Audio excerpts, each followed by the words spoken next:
night of February 4th, 1961, a car full of young girls traveled northbound Arlington-Bedford Road. As it approached the tracks, they did not notice the bridge leading up to it was burned out.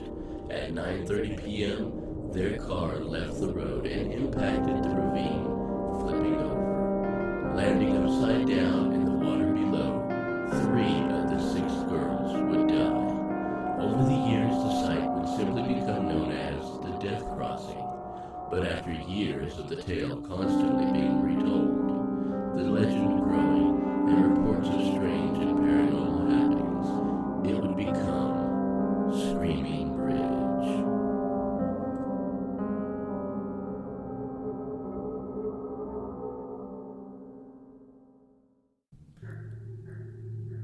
What lies at the end of this old, closed-off, and desolate road is the unfortunate reminder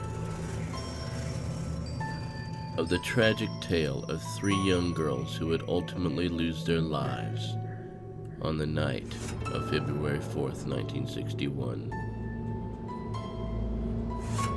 But this stretch of road, known as Old Greenbelt, formerly Arlington-Bedford,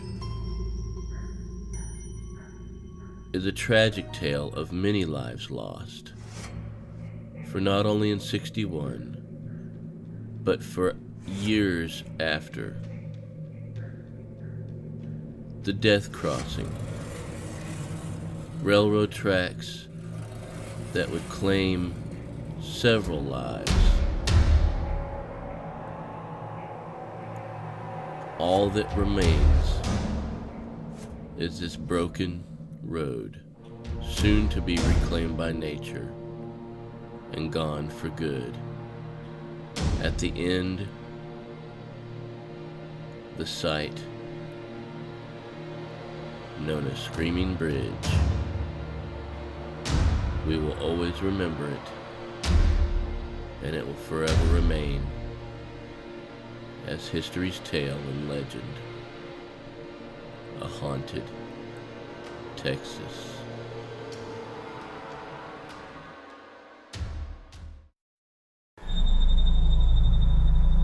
So what would eventually be known as the Screaming Bridge and Death's Crossing, this is all that remains of Arlington-Bedford Road, which was literally became Old Greenbelt Road and put out of commission in the mid-1990s.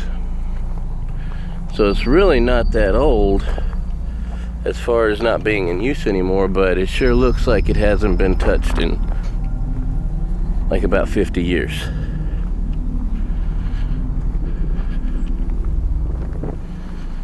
And unfortunately, I do not know how the wind is going to do with my EVPs because it's just blowing like crazy and it's really messing up my camera work here.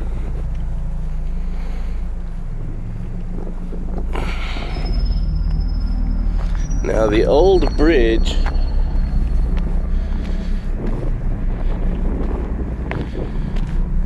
that washed out many years ago, of course, eventually was replaced by concrete.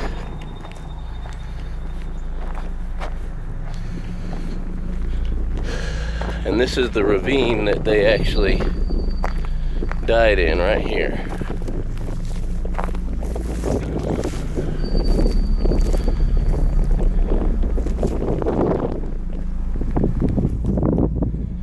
So at the time, there was an old wooden bridge at this location.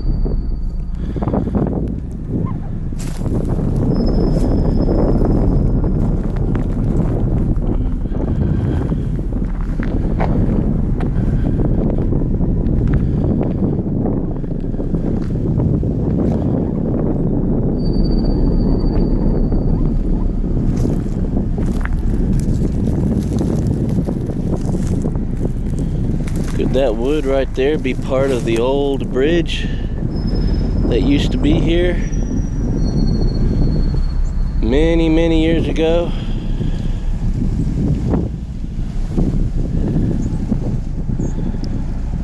It's Sure as heck looks like it could be. That looks like some old wood right there.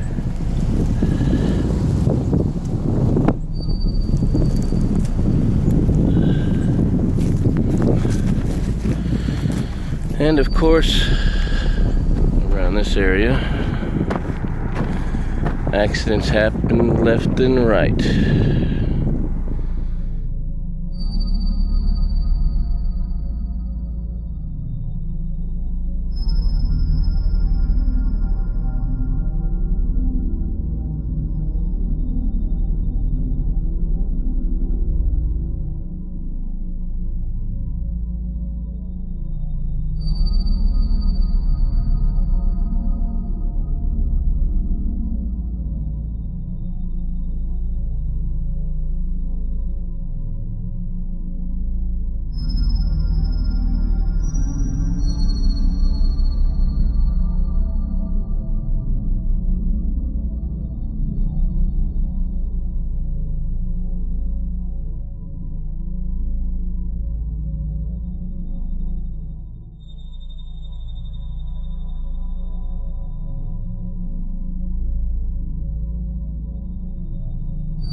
The wind is really blowing around here, so I don't quite know how well this is going to work, but I'm still going to try and get some EVPs in this area.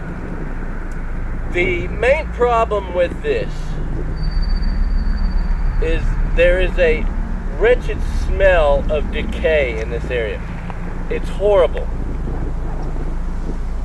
Now I know that typically plays well for paranormal activity as far as types of proof, because I've yet to be able to find an animal carcass or any signs of one, like buzzards in the area or something of that nature. However, the smell of decay is quite proficient in this area. It's really pretty bad. So I'm going to try and get some EVPs, see what we can find out. If we hear anything, I'm going to try and keep this shielded from the wind as much as possible.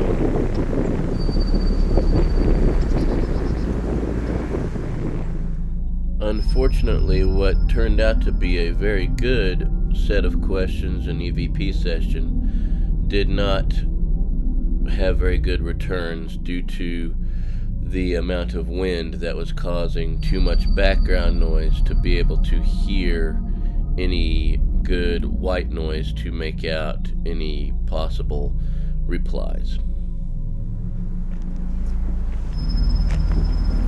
So there you go. Is this area really haunted? Or is it just a story? Is this place continuing to linger the shadow of what happened many, many years ago, with all the accidents that happened right on this hill with these railroad tracks? Or is everything just made up to entertain? We may never know the answer to that question until the day comes that we have irrecoverable proof